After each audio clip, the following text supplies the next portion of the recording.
Greetings and salutations.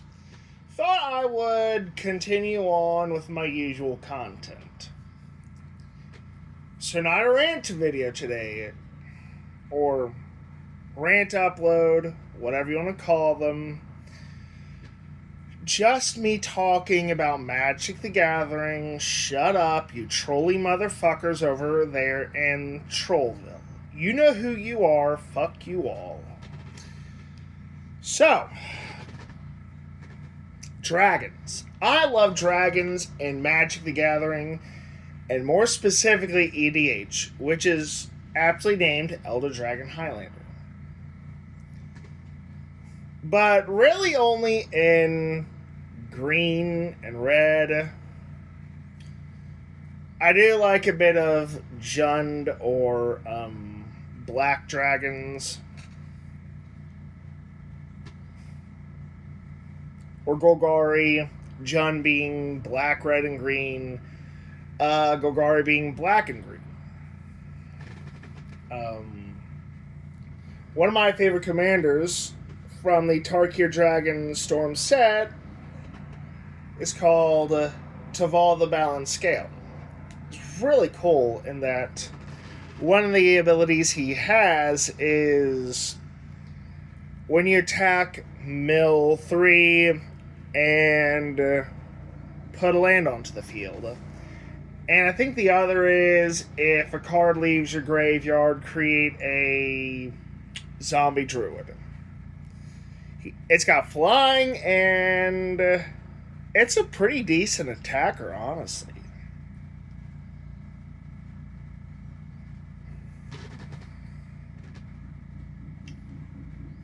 Let's see here. I think my favorite Jund dragon is... its name is Korvold. The Fey Cursed King, I think?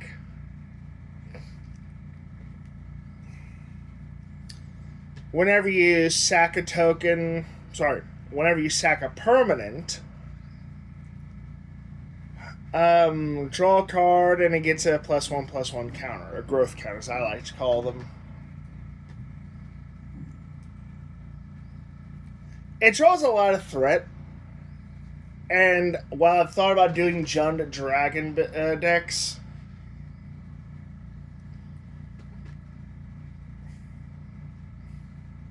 I kind of like to keep that stuff really for Gruul, which is red and green.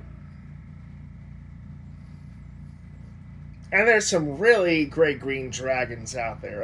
Earthquake Dragon is my favorite green dragon, I think.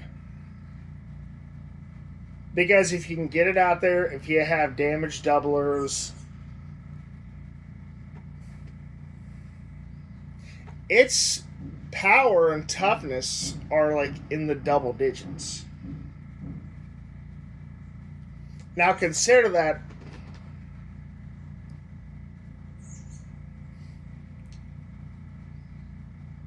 an EDH, your life total starts at 40, and your commander damage before you're out of the game is 21. So, while it can't really be your commander, it's not legendary. It'll definitely do a lot of damage to life totals. Hell, if you have a commander that is a shapeshifter, can copy the stats of any of your creatures, yeah, that is commander damage. Especially if you double it. Out of the game. Dragons are usually flyers. There are some exceptions. I think the most noteworthy dragons are the ancient dragons. And there's, I think, one for each color. Terror of the Peaks, which is really notorious, especially in Commander. I'm not exactly sure what it does. I don't really feel like paying that much for a creature card. I mean, I think this sucker is over $50.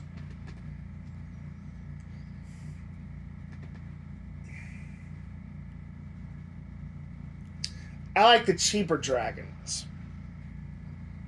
And in my opinion, they're just as cool too.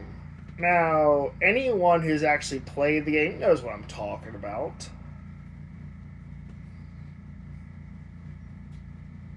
My dragon tribal deck is commanded by, let's see, Tarka World Render. Basically gives your other dragons double strike. Now, double strike, what it does is attacks 2 times. Attacks before the other creature can block, which is called first strike, and then there's, the usual. So that's why it's called double strike. There is triple strike, but I think it's on an un-creature. I'll get into the silver bordered cards later. At least I think they're silver bordered. I've never really had one. There is a card in that set called City of Ass. Tap it. I think it dings you for life, and you get a mana and a half of any color. So I guess if you can untap it, you get 3 whole mana,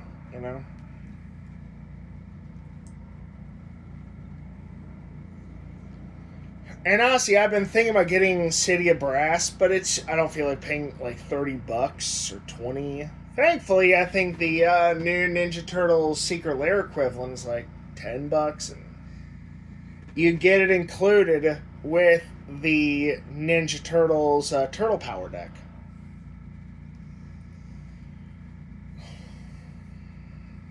So why don't I talk about that quick? The Ninja Turtles Commander deck. I've heard it compared to Secret Lair, or that it is Secret Lair. I don't really consider Secret Lair, though, since it seems to be readily available just about everywhere.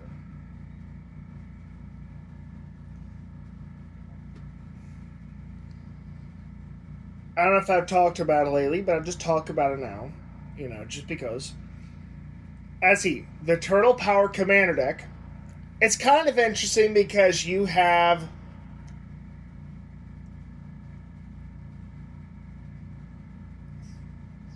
I think at least 7 possible combinations. There are the 4 Turtles, Splinter, April O'Neil, and all 4 of the Turtles together in a card called Heroes in a Half Shell. And the Turtles are by themselves. And by the way, there are multiple variations of the Turtles in this set, and I kind of like that. Especially if you just feel like upgrading with only the cards are in the set themselves. The artwork is great. I love the artwork. I've never really had the comic books. I know some of you might have. But the thing I love about this deck as well is it kind of is, I think, a love letter to the Turtle video games. It even has that freaking seaweed from the 8-Bit Turtles game. Yeah, you Nintendo players know which one I'm talking about. And I know there's an 8-bit frame treatment or version for Heroes in a Half Shell, but that sucker's like $400. And I'm banking the others that they do have 8-bit pixel frames are just as expensive.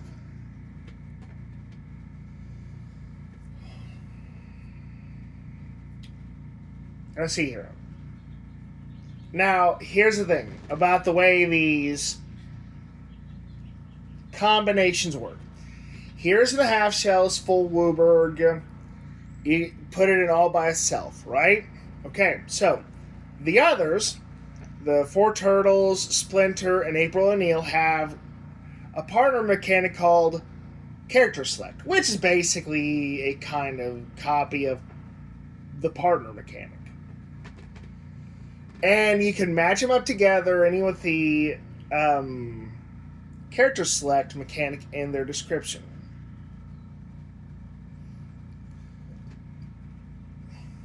But if you want full WUBRG, you got partner one of the 5 with Leonardo, the balance. As it has a WUBRG ability, tap it. You give your...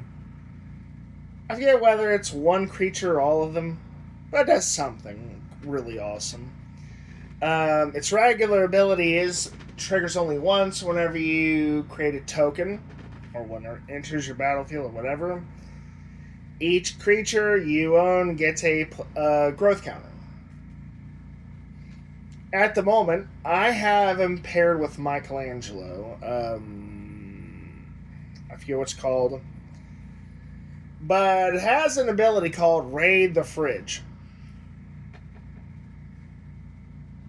So, the way this works is when it attacks, Michelangelo attacks, at the end of your second phase, you can put a +1/+1 counter or growth counter on another target creature. I think it may be one you own, but I could be wrong.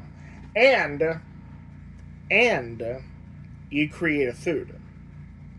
Triggers pretty well with the others. I like Donatello. You could even do a Simic token deck just by having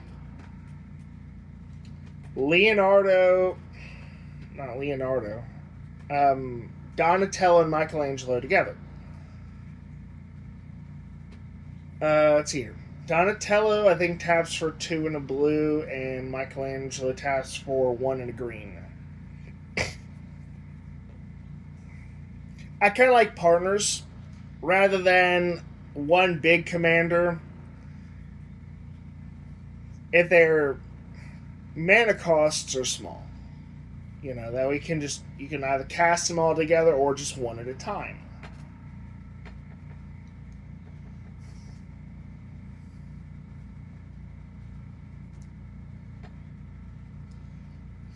Let's see here. What's the wow, just 13 minutes. I think that's going to be about it. Yeah. Let's see the names of some of my favorite dragons. Goldlust Triad. It has Myriad, and I think gives you treasures under certain circumstances. I think related to combat.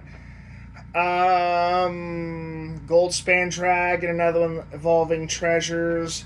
I think whenever you sack treasures, you get 2 mana. Something roundabout. Let's see here.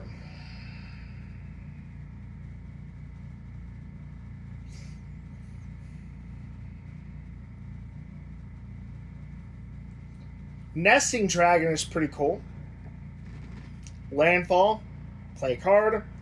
What happens? You create a dragon egg. Dragon egg type 0/2 means 0 power, 2 toughness. Whenever it dies, you create basically a dragon.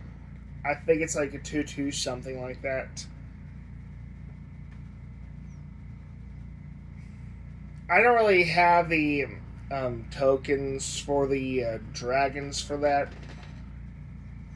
in my hand, so I couldn't tell you, but yeah, it's really cool. Lapis is kind of cool too. I've never really used it to the best of its ability, but it's in the Temur Roar Commander deck. Temur. Temur is red, green, blue. commander is Ureni or Eshkia Temujor. But I don't think there's enough interesting blue dragons or Izzet dragons or Simic dragons to warrant doing that. And I'm not really a big fan of Ureni. And I know it's great, I know it's awesome, but here's the problem, okay? People will want to remove it more than they would want to remove the dragon that gives your dragons double strike. I don't know why.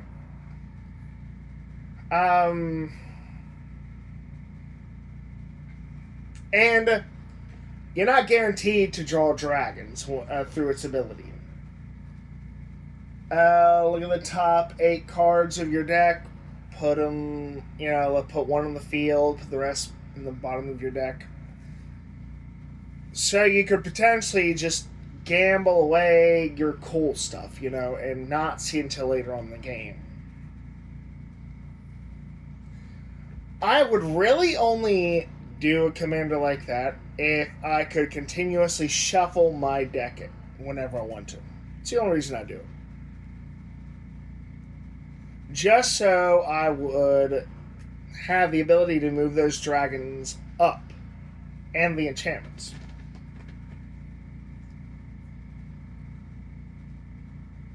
I think that's going to be about it. So, thanks for listening to me ramble on. Please like, subscribe, and the notifications bell. You know the drill, folks. Cool comments, fair comments, get approval instantly. The ones intended to attack me, just get you banned. After all, my subscriber count is so small at the moment, I can afford to be picky. If you really want to do the most damage to me, just keep having people subscribe, so I have to be less picky. Alright, that's about it. Thank you.